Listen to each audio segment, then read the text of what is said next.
Welcome back to Breakfast in Bed. Excuse me. Welcome back to Breakfast in Bed. And like I said earlier, we have an amazing conversation we're going to get into today. And we're taking it from the aspect of Tunde Onokoya, who visited President Bola Tinubu during the week to present an Adire plated chessboard. And as usual, ex Twitter, they came for him and said, why should you be doing this? Why should you be supporting this man? You shouldn't support him. This man put the children you're trying to bring out of the slum. This was the man that put them in the slums. So the back and forth. Mixed and Tunde brought reactions. he gave an amazing reply saying, you like me or not, you support me or you don't support. I would always be with the people I want to be with. I don't need the public to support me. Even just one person, I'm comfortable and I will keep on doing what I want to do. So we're going to talk about managing public opinion, and we have our guest in the house. So this is it's not like a family member. It's been here. And I'm very glad he came because I gave him a very, very, very short notice. We were having a conversation last night and I just felt like, wow, maybe he can just be my guest today. We're talking about managing public opinions. Welcome, Segun Odufowa. Thank you. Good morning. Thank you for having me. Glad to have you. So now let's get straight into it, looking at it from Tunde Onokoya's perspective. People on social media feel that they are the chief justices. They can decide and dictate your life. They can tell you, as long as you're a public figure, they can tell you that they can tell you this is what you should do, this is not what you should do. And many public figures have difficulties in handling this situation. So what are your thoughts about managing public opinions as a person? Okay, thank you for having me once again. When it comes to being a public figure, you are open to public scrutiny at all times because generally the public believe that their own values, their own expectations, you as a public figure must meet that standard because they are the ones that set the standards for you in their own head. And so they look at you and say, it's just like you were talking about football recently, just a few minutes ago. And you watching football, you're like, no, hit it like this. Why didn't you play it like this? Why didn't the goalkeeper catch this ball? And you're like, is it that easy? You're not on the field, So that's the way the general public, try to analyze a public figure's behavior or actions. So it's more or less like there's a certain expectation, there's a certain standard that is expected of you. So you as the public figure, you now need to understand and empathize with the public. And you need to understand where they're coming from. Now, the general public, probably depending on their own background, depending on the environment, depending on their social status, depends on how they will think and how they will analyze situations. So for Tunde Onokoya's situation, generally the figure Tunde Onokoya went to visit is the problem. Yes, yes. Not exactly the visit. If it was another person, they might not react that way. So it was their faith, yeah. Exactly. Should I put a name to the faith? No. So Mr. P is more or less like, okay, why would you associate with this person? Because the general perception is more or less like, okay, this person didn't win the election in their own head, like, oh, he didn't win it, or he just got there one way or the other. They don't like him. They feel he's not a man of the people. They have a lot of allegations here and there, and they feel that anybody who associates, particularly when it comes to a young person, if it was probably the usual politicians going to visit, they might not like, okay, fine, that's who they are. But for someone like Tunde Onokoya, they assume that, okay, this is our own generation. It is a generation that wants change. And so if you really support change, you shouldn't associate yourself with this person. So that's where the angle they are looking at it from. But for a Tunde Onokoya, for the kind of thing he's doing, you can't try to make impact generally without government. You need the partnership of government, no matter what you want to do. He's trying to do, bringing people out from the slums, trying to help them.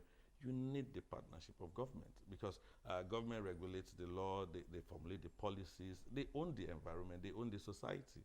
Just one policy can just ruin everything. So whether you're a public figure, whether you're a celebrity, you need to swim with the sharks. I like one point where you mentioned empathy Yeah. and said that public figures should also have empathy because they should need to understand where the people are coming. Definitely. So I'm here thinking, I just want to enjoy myself. Yeah. Maybe before I became a public figure, I used to dance on social media, and I still want to dance. And if I start dancing now, people are going to have comments about it. So Yes. am I not doing myself a disservice because I want to make people comfortable outside? Well, that's the price you pay as a public figure. But is it safe, healthy for our mental health? It's not really safe because you need to be yourself sometimes, you know, and that's why you need a lot of self-care. I'll give you an example. There was a day I finished a program on radio, and I went to the bank, and I was just trying to just make a quick deposit, and I filled the deposit teller form, and immediately I dropped it.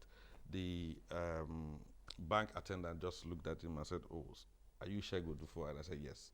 And he said, "Okay, did you just finish a program on radio?" I said, "Yes." And he brought out the jotter and said, "Everything you say on radio, this is my jotter." And I read it, and I like, "Oh God, that means people are even watching." Watching, exactly. So you be conscious. Exactly. So now if I go out, I'm like, okay, I hope the last lecture I had, my students are not here. And you want to be free. Sometimes you want to just do nasty things and just like, okay, I just want to dance, I just want to do this. But you're so conscious, like, okay, you don't know who is watching because you are saying aspire to perspire yesterday. And you're like, at this particular place doing something, and they will like, "Mr. Lecturer, last week you were saying be focused, be focused.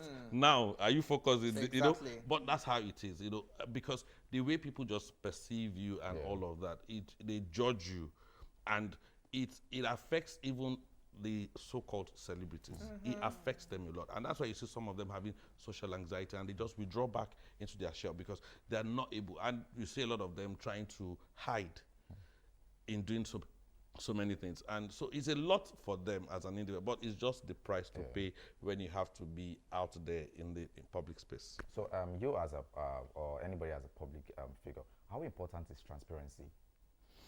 Transparency is number one because it keeps your public image. You know, it defines who you are depending on what narrative you want the public to see. Yeah, okay. So transparency and consistency is very key because if you're not transparent and you're not consistent, it affects your public image. Today, you're for this, tomorrow, you're for this. And they're like, okay, Where you're do you switching stand? behaviors. Exactly. So the people who are, you know, listening to you, because you are opinion shapers. You know, so you shape people's opinion. You shape people's perception. You know, so once they look at you, somebody just falls in love with you and say, "Oh, I like the way he dresses. Oh, I like the way he talks."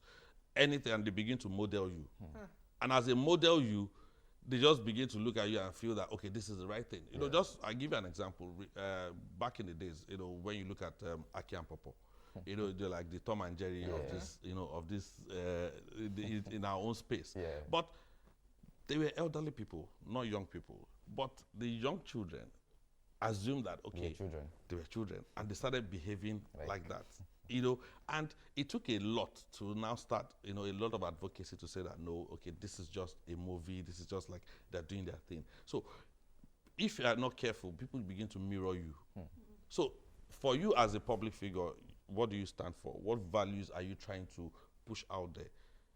So it's very important that as a celebrity, public figure, politicians, whatever you are, you know that a lot of people are looking up to you. And as they look up to you, you must be able to take that advantage to shape their mindset. So mental health is very, very, very key because most celebrities, I noticed, they've gone into depression because of this Absolutely. public opinion or something. They can't manage it. So how do you think, as a public figure, you should be able to manage it because of your mental health? Okay, so you must differentiate between professionalism and your personal life. How easy is that? It's How not very easy because there's always a conflict. So you must separate them. When you're doing your job, you're doing your job. Living your personal life, you need to still be able to live your personal life. And that's where self-care comes in. What do you like to do? How do you like to do it? No matter what you're doing, no matter the pressure, no matter the image you're trying to create, make time for your own self. It's always very important. Make time for your own self. You know, withdraw yourself from the noise at some point. You know, just go into your own quiet place, have your fun, go on a vacation. In fact, these days we recommend having a moment of silence because there's a lot of noise everywhere. Yeah. So it's just noise, activity, one thing or the other.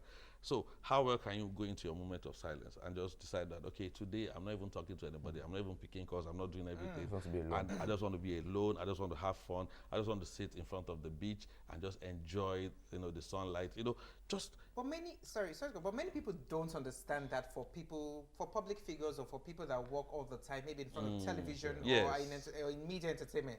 They don't understand you saying, I just want to sit in front of the beach or I just want to be alone. Some of them will look at it like, should I later? But your mind, I feel because like you're going through something already. because your head is full. Exactly. You are doing so many things. Yes. You just want to Air out ease out, something. Yes, air out. yes. But so many people don't understand that. And how easy is it for you to convince people like, I'm not running mad, I just want to rest? It's not easy. For instance, I was in Ghana a few weeks back, and we were having a retreat, and we had the same discussion. And I told them a story that even my own wife, for instance, sometimes I'm like, okay, I just want to be alone. I just want to. And she's like, I'm your wife. If you're not talking to anybody, you must talk to me. And I'm like, just 20 minutes. Let me just clear my head. And so I had to start educating her that because I'm not talking to you doesn't mean there's an issue. It's more or less like I just want my quiet time. And it helps because you just sit in one corner, even if you're not sitting, even just taking a stroll, and you're not talking and you're just concentrating, just trying to, go back, reflect, reflect on other things and begin to, envision your next move. Because sometimes you are rattled with even what you want to do next, even with that, what next for me. So sometimes you just need that quiet time. It might just be 20 minutes, 1 hour, and next thing you just envision something and you're like, this is it. And you're just good to go. And you come back, you're fresh, you're like, okay, let's go back to the noise. So sometimes, because every day is noise around you, you wake up in the morning, family problem, entertainment, you're in the entertainment industry, or you're whichever industry you find yourself, there's one pressure or the other on a daily basis. Because for you to stay relevant, you need to be out there. Yes. So because you're out there, you're bombarded with a lot of pressure all the time. And so who takes care of you? How do you manage your own self? And at all times, you need to be 100%. You understand? You can't be a TV presenter and you come here and say, oh, today I'm not up to it. Like, I'm in a bad mood. You must. Even if you slept at 12 a.m. Exactly. Yes, you Even have though to. this morning your landlord was like, you've not paid your rent, you have to get to the studio and smile. Yeah. Because is that smile somebody that is watching is happy about? Like, this man, I just love him because he just smiles. Yeah. Some people will wake up 5 a.m. to listen, to watch TV, to listen to radio, to do anything just because, the presenter, I just love their conversation, they make me laugh. Something to keep them alive. Who's going to make you laugh? So you also need to take care of your own self because if you break down, that's the end. Just like what you just said now. So how important is our response to backlash? Okay, very important. When you respond to backlash, you have to be very constructive. Okay. Because the people out there, that's your own currency. For you as a public figure, the people, the millions of people who are your supporters, that is your own currency. And you don't want to just lose it. Yeah. But I like what you said. You need to be very careful. But I feel, and I also subscribe to my friend Okwemi Famake, food critic. So he says something, and I also subscribe to it. It's like, if social media did not make me, they cannot break me. If they drag me, I will drag them. And I'm also, I believe, I'm also a fan of that thought. If social media didn't make me, I don't think social media can break me. But if you look at the way social media users come for these people, trying to control yourself might be very difficult. And you might just need to lash out. I agree. How can you, sometimes you lash out and you're like, I shouldn't have done this. I know screenshot is very fast. Very fast. So how can you manage? So it's very important that when you get to that level, that's why you can partner with a lot of PR agencies. You can get a professional to handle that for you because you don't put emotions into things like that. So you can get a PR company to manage that for you. And what they just do is you would respond. You can even give a soft jibe, but you have to be constructive. You can't please everybody. Absolutely not. You can't please everybody. And these are even faceless people. You can't even explain yourself to everybody. So, but because of certain people within that space, because not everybody is insane. So there's still some people with sanity. So you just need to be very constructive in your reply, and also try to be transparent in your response. Just be able to, sometimes you might even change the narrative a little bit to that. Okay, if that hitting you hard on certain things, you just come with like a joke or something, angle. and just leave it. Let them. It's a public court. Whoever who is the chief judge should decide. So, but you can just get a PR agency sometimes just to help you handle, so you can focus on other things for yourself. Okay, so I want to look at, you talked about modeling, like public figures are like models to other Yeah. people. And sometimes I think of it, I didn't beg to be anybody's role model. And I don't know why you're looking up to. I feel like if you're looking up to outsiders or public figures as role models, I think there's an issue at home. Because you have your parents to look up to, you have older ones to look up to. I feel there's an issue at home. So I want you to address that, if it's right to look at people as outsiders as role models, and also look at the aspect of, it's my personal life. This is the way I want to live my. I don't think people's personal life should be judged because they're public figures. I'm a presenter. Judge my presenting. Don't judge my personal life. And then being a role model, how can we balance all that? Because sometimes I'm not a role model. You have daddy, you have mommy. If you're taking me as a role model, some people feel we're just superheroes now. Of course. Well, there's a thin line between all of these things, and for an individual growing up, you might have more than one role model. I can like the way you talk. I can like the way he walks. I can like the way she dresses. So I can pick the three and say, oh, these are my models. Yeah. So you might not have just one. It's more or less like, yeah, your parents are there, but see finish. They enter. You see your parents every day. You're like, this man or this woman. You understand? It only takes a lot, except when the parents are very deliberate about it. That's when you can model your parents most of the time.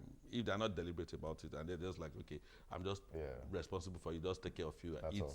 and that's all. But some parents are very deliberate about it, trying to, shape the life of their kids the way they want them to. And so they begin to see the father or mother like, oh, I love the way, my mom is and my dad is. But however, no matter how you shape them, you still want to look out there and say, okay, I like this person also. I like the way he talks. I like the way he dresses. I like the way he or she comports herself in the public space. So you can admire one or two things. Yes, you can. Not the general. No, not the I have entire. issues with the general. Yes, unfortunately, there are a lot of motivational speakers out there. They just say, oh, you must do this. So people take it wrongly. It's not until you can have a role model, but that doesn't mean I can like maybe a business tycoon, for instance. Say, okay, I like the way he just goes about his business ideas and all that. I'm not interested in his personal life.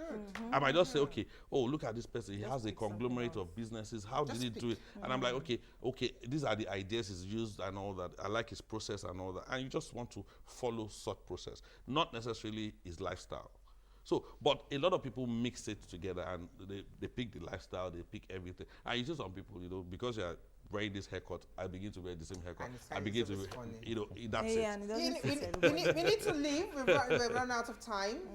Many thanks for coming. Thank you very very much. Thanks for short notice and then you showed up. I really appreciate it. Thank you so much. For coming. So we've been speaking with Segun Odufuwa. What's the name of your conference? Superior Performance Global Network. So he's been doing that. The last one he did was the 6th edition. Well done. Thank you so much. Very much. Thank you for coming. Dayo, Elizabeth. Yeah. You need to leave. Right, so happy. Time to go. D. All right, I'll see you next weekend. Enjoy your weekend. Thank you for watching. I am Bababumi Agbibi. See you next week. Be very kind, safe, and do well. Enjoy your weekend. Stay safe.